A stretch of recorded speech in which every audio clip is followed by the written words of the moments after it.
On passe au journal de la santé tout de suite avec Anne Cazobon. N'en fumez plus vos chiens et chats, ils supportent très mal le tabac. La e-cigarette de plus en plus nocive, l'association Saint-Vincent-de-Paul à nouveau cambriolée à Rennes, la disparition du docteur Spitzer, ponte de la psychiatrie et le chiffre du jour. On commence par la neige qui ne devrait plus tarder dans les stations de ski. Oui, ce qui devrait ravir tous les amateurs de glisse parce que pour l'heure, le manque de neige se fait sentir. Au-delà de la déception que cela provoque chez certains, cela génère surtout bien plus d'accidents que les autres années. Sous la neige, les rochers. Écoutez le docteur Christophe O'Haraud, il est chef des urgences de l'hôpital de Bourg-Saint-Maurice et au micro européen de Rémi Pierre. Le monde se concentre sur des pistes plus limitées en nombre du fait du moindre enneigement, ce qui provoque un accroissement du risque de collision, enfin du risque qui se réalise tous les jours, plusieurs fois par jour, des collisions.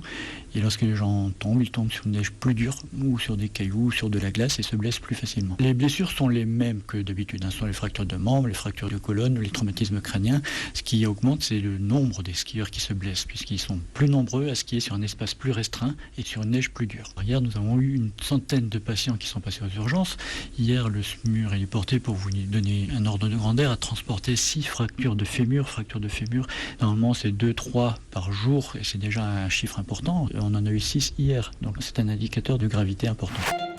À présent, on parle du tabac. Ce sont les maîtres qui fument et pourtant, ce sont les chiens et les chats qui toussent. Oui, vos animaux de compagnie ne supporteraient pas la fumée de cigarettes. Le tabac serait même très mauvais pour la santé des chiens et chats. C'est du moins ce que démontre une étude de l'université de Glasgow qui établit un lien entre un environnement enfumé et un risque accru de maladies chez les animaux domestiques. Cellules endommagées, prise de poids et possibilité amplifiée de contracter certains cancers guettent nos amis les bêtes. Exposés à la fumée, les chats seraient même encore plus affectés que les chiens, peut-être à cause de leur toilette minutieuse qui accroîtrait la quantité de fumée absorbée par leur organisme. Et on va rester dans les cigarettes avec cette mauvaise nouvelle pour ceux qui ont arrêté de fumer et qui sont passés à la cigarette électronique.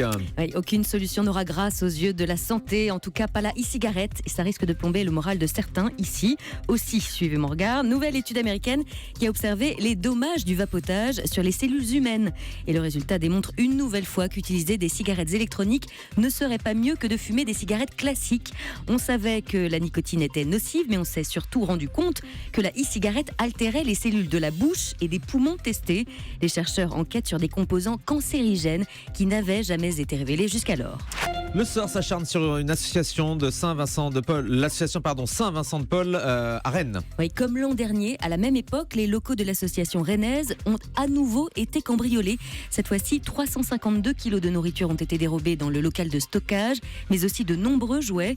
Le vice-président de l'association Saint-Vincent-de-Paul se dit abattu. La distribution de ces denrées devait se faire le 3 janvier pour aider des personnes en situation de précarité. L'ensemble du préjudice est estimé à 3 000 €. Heureusement, les articles de presse relatant le cambriolage ont ému les habitants de la région et la solidarité s'organise.